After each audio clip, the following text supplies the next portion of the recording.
Hello everybody and welcome. My name is Rick Utzer here with AirgunWeb, where we tell you the facts, not fluff, and bring you old school airgun reviews. Today we're going to take a look at another FIREARMS S510 XS variant. Now, I know you guys are saying, Rick, it's the S510. Yes, it is. But the S510 comes in so many different flavors, and this one is really special. Let me tell you about it.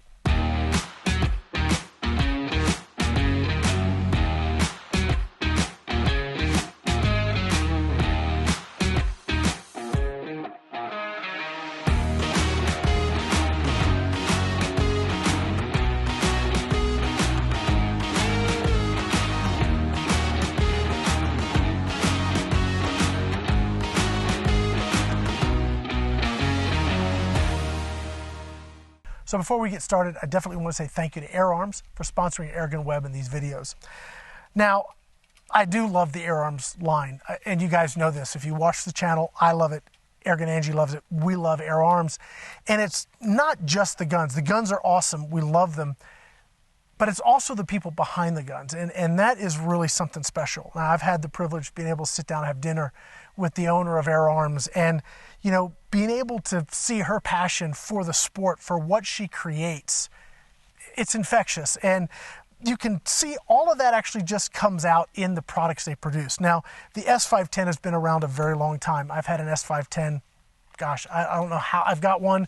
It's an old one. I've had it pretty much forever. I've had it a long time. And they've been making some changes. They've made some changes, like they've added a regulator and they've fine-tuned some things. They've added a nice moderator up here on the front. They've done some stuff that I think really make the gun maintain its classic sort of lines and place in the market, but just continue to improve it to make it that much better. Now, this variant is the S510 XS. It is regulated, but it's in 177. It's also the carbine, so it has a shorter barrel, and it's a stealth carbine, so it has the integrated moderator. So is it quiet? Very quiet. At like 5 feet from the muzzle, we're tipping at about 99.2 to 99.7 dB, which is relatively quiet. That's picking up mechanical noise and shot noise.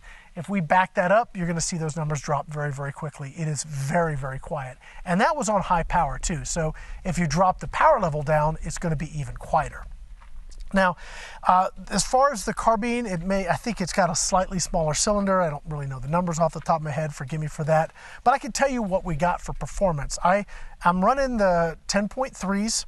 That's what I'm using because in all the shooting I've done so far with it, those seem to be the most consistent. I haven't really wrung it out. We're going to get to that here in a minute. But I like the 10.3s for this gun. Now, I'm running on third power for our review today, but I tested it on high power. I wanted to see how many shots I could get on high power on the reg, and the results were pretty impressive, frankly. So it fills to 250 bar. It looks like it falls off the reg at around maybe just under 150 bar. I'm not sure of the exact number, but I could tell by my shots that it seemed to, that was it. So in 40 shots from full to where I think it was falling off the reg, we got an extreme spread of 12 and a standard deviation of 3. So we're talking super consistency. I mean, that is really, really good. So let's talk a little bit about power. Okay, so it does have 5 power settings. They're click adjustable, which is really nice. So there's a ball detent to let you know where you are, which is pretty cool. On full power, all the way wide open, we got an average of 989 feet per second. And let's see what that translates at for power. 22.37-ish foot-pounds. So in a 177, that's actually pretty stout. That's pretty good for that. Now, as we start looking at the other power levels, on power level 4, really no change in velocity. So if you want to get a few more shots, I would just shoot on power level 4. You're not gaining anything to go to 5. So go ahead and shoot on 4. And on 4 power, we're still getting that 982, so maybe we drop a teeny little bit, 15 feet per second. No big drop. But when we get down to power level 3, we see our first significant drop, and it goes down to about 900 feet per second, which is, I think, ideal for like pellets in the backyard. That's a really good velocity. And you know, if you're shooting middle of the road power, you're going to get more shots out of the gun, which is even better. You know, that's 18, almost 18 and a half foot-pounds. So that's definitely respectable for target shooting, or if you want to do some pesting, it really comes down to accuracy, which we're going to get to that here in a minute. Like on your next to last power level, it drops to about 750, and these again were all the 10.3s. And then if you turn it down to power level 1, yeah, don't do that. You're looking at basically 300 and some change feet per second. So power level 1 is like 350, 60, and then it jumps to 750, and then it's 900, and then you guys get it. The point is that you have some variations in the power settings. It means you can run a little bit heavier stuff, like maybe the 13s or the 16 grain JSBs, or you can run the lighter stuff, the 8.4s or the 7.3s.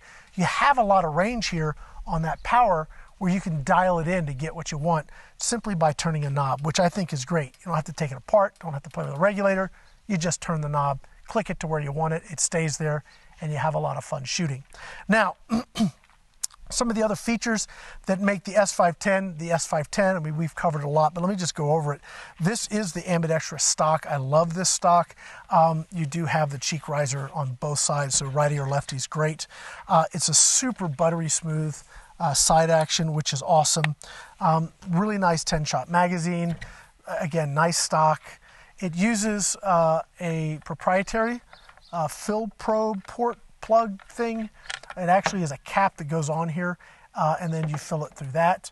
And of course, we have the moderator at the end. All of this together makes the S510, stealth carbine. This gun is super nice. The trigger breaks it right under a pound, like 14 ounces and some change. We did a bunch of tests. I'll show you the pictures. I'm trying to remember if I've ever had to or wanted to adjust an AirArms trigger, and I don't think I've ever played with one.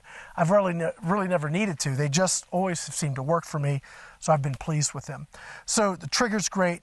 The action is phenomenal. Shot count's great. Power's good. We are dealing with a 177. Now, where does this gun really sit in the market? Well, I love this. Again, we're going back to this backyard, super quiet, super stealthy, precision target shooting air gun. The reason I like that is because there are some guns where you sort of wonder, is it me or is it the gun? Let me tell you, if you miss with this, it's all you. If you want to really fine-tune your technique and your skill set, this is one of those guns that can really help you do it. Now, I'm shooting today, as I said, we had some wind, you guys saw stuff blowing around. So I'm shooting at just over 30 yards.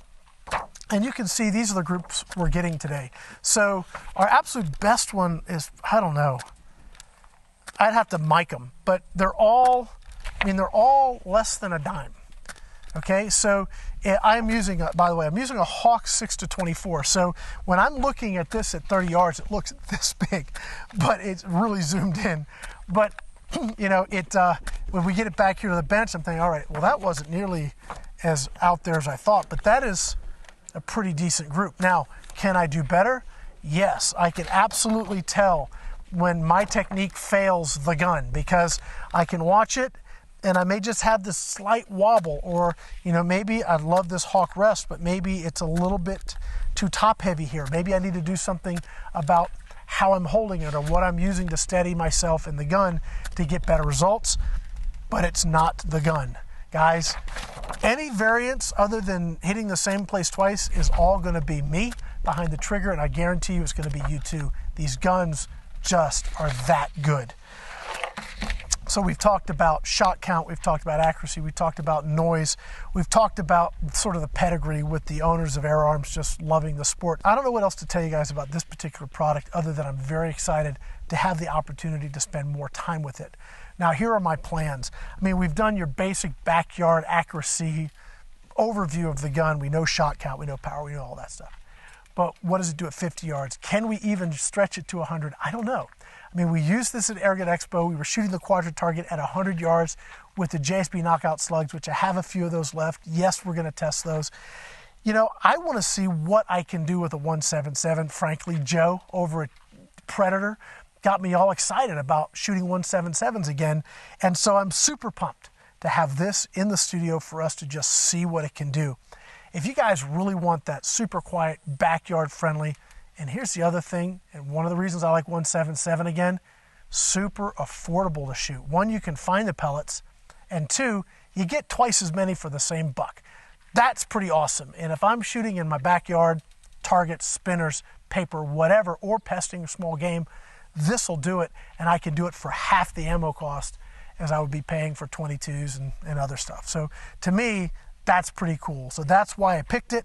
I'm super excited to have this to move forward with. Stay with us for our next video. I'm not quite sure what I'm going to do yet, but I'm excited to see what we're going to be able to do with this 177 S510 XS stealth carbine. Boy, we got to do something with the names. Guys, that's it for now. My name's Rick Utzer here with AirgunWeb. We tell you the facts, not fluff, and you're home for old school airgun reviews. Thanks for watching.